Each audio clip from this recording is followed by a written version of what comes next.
Starting off in our number 10 spot, we have the Greenland Shark. Sometimes referred to as gray sharks, these guys are a large shark that is closely related to the Pacific and southern sleeper sharks. These guys have the longest known lifespan of all vertebrate species at an estimated 250 to 500 years, which is unbelievable.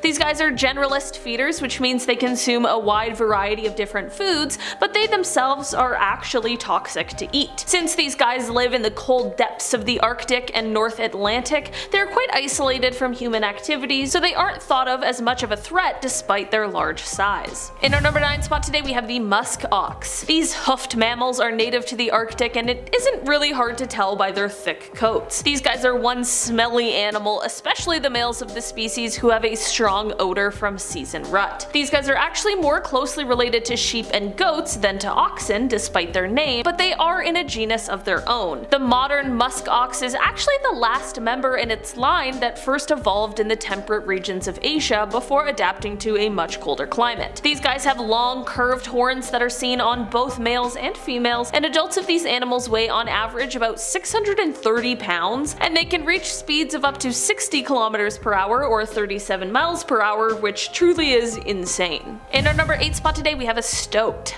Also referred to as a short-tailed weasel or ermine, these guys are actually quite a widespread creature. They have quite a controversial history, especially when it comes to the 19th century, however. At that time, they were introduced into New Zealand in an attempt to control the rabbit populations, but instead, they just had a devastating impact on the native bird populations. They were actually voted to be one of the world's top 100 worst invaders. These guys are small but mighty, and they are absolutely ruthless, as rather than digging their own burrows, they were instead seen just taking over those of the animal that they previously preyed upon. In our number 7 spot today, we have the reindeer botfly. Now, for the strongest contender for grossest creature on this list, we have these horrible little flies. These guys deal with the cold climate by taking refuge in the nose of reindeer, where they also like to lay their eggs. I know, I hate it too. These are actually parasitic to reindeer as they infect their nose area. The adults of these creatures are active over the Arctic summer, and they have the ability to fly quite quickly. While flying quickly, they also have a very strong sense of smell that allows them to easily find reindeer from far distances. In our number 6 spot today, we have the puffin. The Atlantic puffin is the smallest of the 4 puffin species, but they are actually the most numerous species. They are easy to identify because of their distinctive beak, which features a bright orange-red tip and a blue or gray triangle that is closer to their face. White stripes can also be seen during the breeding season. Many people refer to puffins as the clowns of the sea because of their sweet and endearing, but just sort of awkward behavior. These guys tend to spend fall and winter in the open ocean of the northern seas, but in the spring they return to coastal areas for breeding. To do so, they nest in cliff-top colonies and they dig into a burrow where they then lay a single egg. Once the chicks hatch, after about 6 weeks they are fully fledged, and one night they will make their way into the sea, only to swim away from shore where they won't return to land for several years. We have the Arctic bumblebee. Bumblebees haven't necessarily been having an easy time lately in general, but the Arctic bumblebee perhaps has the most difficult task of all of the bees, and that is because of the harsh cold climate that they live in. These guys can be found in the most northern areas of Alaska, Canada, northern Scandinavia, and Russia, and because they live in these cold places, they have to go to greater lengths in order to regulate the temperature of their little fuzzy bodies. Basically, they use their large wing muscles in order to sort of shiver, which then helps them keep warm. Another way they maintain their body heat is by making use of sunlight. In these cold climates, when possible, you will definitely see them doing their busy bee work in the light. In our number 4 spot today, we have a lemming. These cute little guys are a mouse-like rodent that, as adults, are about 150 millimeters in length, with 20 of those being their tail. The population of these creatures has seemed to have quite a drastic fluctuation over the years, which many believe is likely due to changes in the weather seen in the harsh climate they live in. What is really remarkable about this cycle isn't how high the population reaches when it's at its highest point, but rather how scarce the population is during during the lows. So much so that it causes experts to worry about possible extinction during these times, even though the cycle is only about 4 years long. During the spring on a high population year, these guys will be seen on lake and sea ice, but they don't really move in an oriented manner. Like, they don't all go north or all go south, they just sort of go wherever they feel, and they're rarely seen in large groups. In our number 3 spot today, we have the Dall sheep. These guys are of course a type of sheep, but these ones like to inhabit the subarctic and Arctic ranges of Alaska, the Yukon, and the Mackenzie Mountains in the Northwest Territories. These sheep are about 3 feet tall at the shoulder, or just under a meter, and they tend to live to be about 12 to 16 years old. During the winter season, it is said that adults of this species lose about 16% of their body mass, and for the young, they are said to lose as much as 40% depending on the severity of the winter weather. In order for these guys to figure out their social order and dominance rank, they have a few different behaviors, but the most popular one is likely the head-on collision that they have with their horns. These behaviors are mostly seen in the rams or the males of the species, but sometimes are seen in the ewes or the females as well. In our number 2 spot today, we have the rock ptarmigan. These guys are a medium-sized bird that belongs to the grouse family. They're actually the official bird for the territory of Nunavut, and they're the official game bird of Newfoundland and Labrador. Unlike many Arctic inhabiting birds, these guys do not gain a bunch of mass in order to hibernate over the winter season, and this is because of their limited capacity for fat storage. Depending on where exactly these birds are found, their diet differs, and it also changes based on what is seasonally available. Many of the males of this species emit a plethora of, quote, guttural snores and rattles, which are often directed at other males. In our number 1 spot today, we have ribbon seals. This seal species is found in the Arctic and subarctic regions of the South Pacific Ocean, and they're quite easy to spot and distinguish due to their gorgeous coloration, which features 2 wide white stripes and 2 white circles against dark fur. These guys are actually the only species in their genus, and while during some seasons these guys are icebound, during the rest of the year they prefer to spend their time in the open water. During their time at sea, there is less known about their habits, as they tend to go quite far from land, but since they almost always come back to land, we have been able to observe them a decent amount. One thing that was quite interesting that I read about these creatures is that if they unfortunately find themselves caught in a kind of net, they will actually fake or play dead. Kicking off the list at number 10, sea pigs. This list gets creepy and or crawly, but first we gotta ease into the Arctic Ocean. We gotta start off this haunting list with the sea pig. Look at this little guy, okay, the pug of the ocean. He looks like a stress ball with feelings. What's going on with him? They look like something that would be microscopic, but really they're 6 inches long, wide, round, big, I don't know, they're pretty large. They stick together, and I mean that in a literal sense. Sea pigs will travel in large gatherings. They live in the deepest, darkest depths of the ocean, so they're hard to find, really. Their mating routine is also still a mystery. We have no idea how they do it. And just by looking at them, we're like, no guesses, certainly no guesses from me. All we know is that they travel in groups, so I don't know. Sounds like it's a good time, at least. Lifespan and mating life, total mystery. All we know is that they eat decaying matter on the ocean floor. Kudos to the crew over at Mbari. The footage they find of these deep sea creatures is always fascinating. It's always so otherworldly over at Mbari. Are you guys hiring? I'm afraid of the ocean, but you know, I'll do some behind the scenes stuff, who knows. I'll just edit the weird fish. I'll put the text in.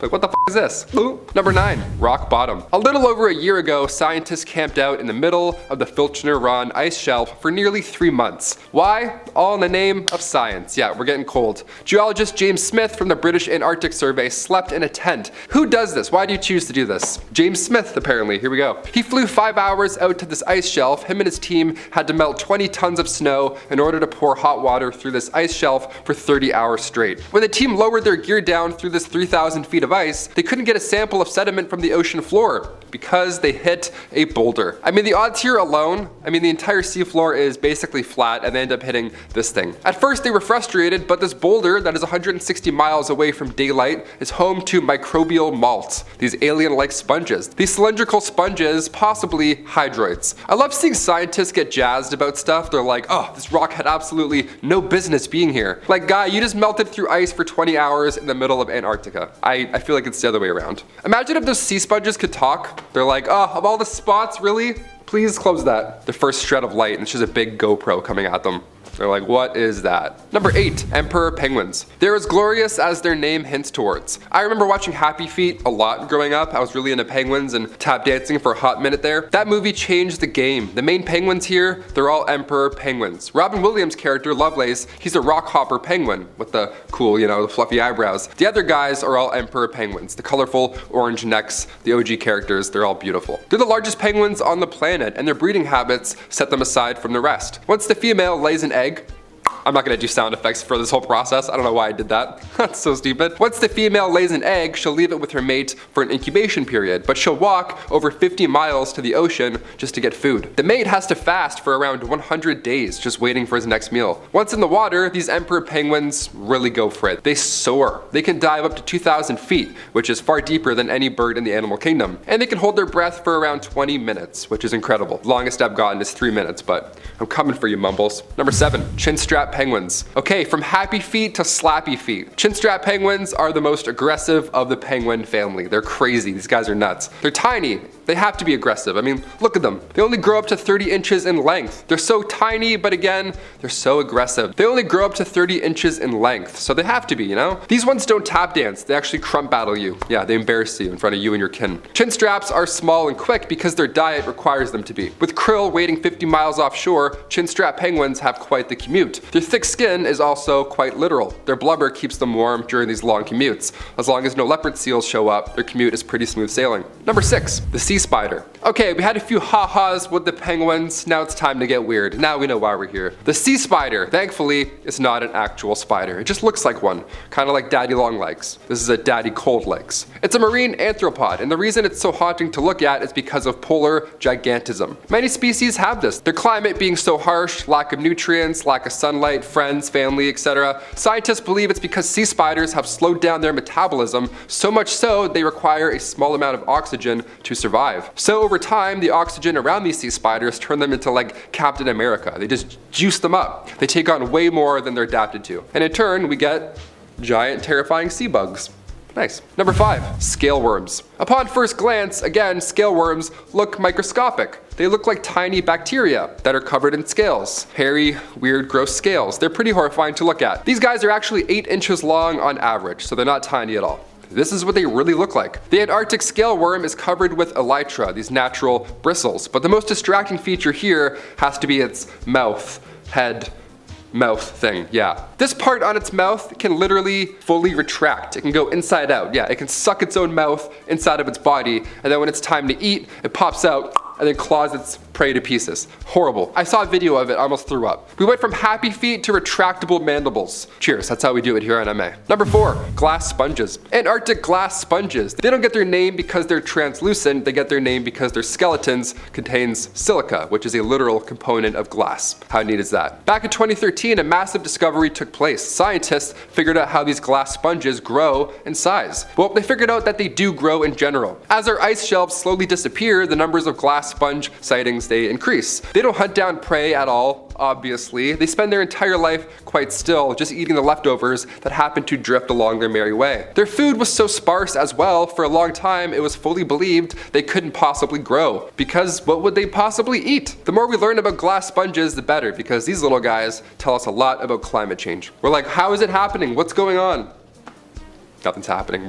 They don't talk much. They're really quiet. They don't have mouths or eyes. Number 3, the springtail. Also known as the elephants of Antarctica, springtails are hexapods. They're exclusively land animals, whereas penguins, they sometimes, bop and swim. These guys are only on land. They're tiny as well. They measure up to about 1 millimeter on average. They look like earwigs almost. Ice earwigs that eat bacteria.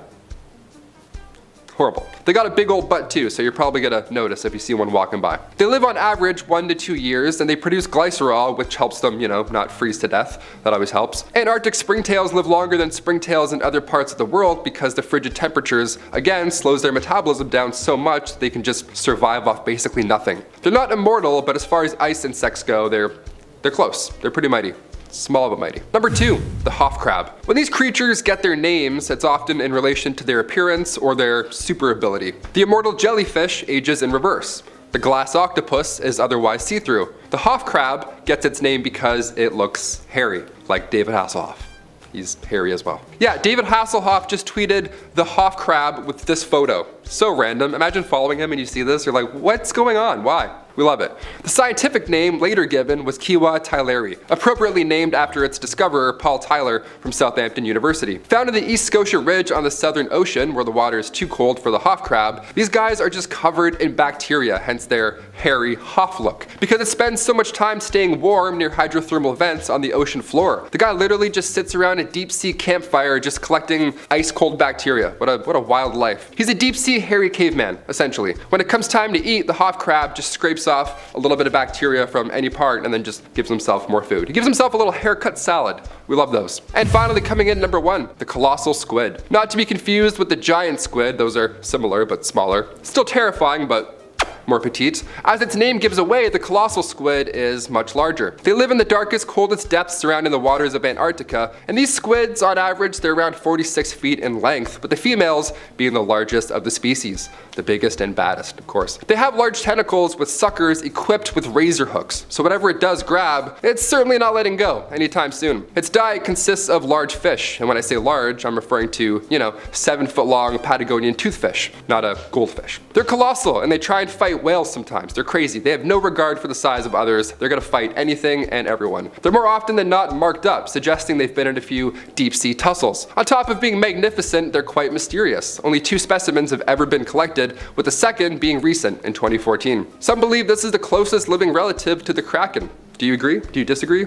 Sound off below. Either way, I'm gonna go throw up. I never want to see any of these in real life. Awesome. Number 10, sandhoppers. Sand hopping in Antarctica? Get out of town. A sandhopper sounds like something from the movie Dune. These amphipod crustaceans can be found more often than not near shores, but also in the deepest, darkest depths of the ocean. They eat decaying or dead material. I mean, just by looking at them, you can tell that they eat leftovers. They're around 1 meter long to a few inches long. They're tiny, little buggy dudes. They're pretty unique as well. When we think of the bottom of the food chain, we don't connect beauty with them a lot, right? These sandhoppers can come in many different shapes, sizes, and even colors. Some are pale, some are camouflage, some are bright red. They're all unique New Yorks. Look at them go. Number 9, ice fish. Fish that are icy. Yes, here we go. Now we're back on track. This makes much more sense for Antarctica. Ice fish didn't get their name because they live in a place full of ice. They literally are the most cold-blooded creature on the planet. Aside from your ex, of course. They can adapt their body temperature to the water and stay cold. They stay frosty, my friends. If they encounter warm water, God forbid, well, they simply won't survive. It's chilly waters or bust for ice fish.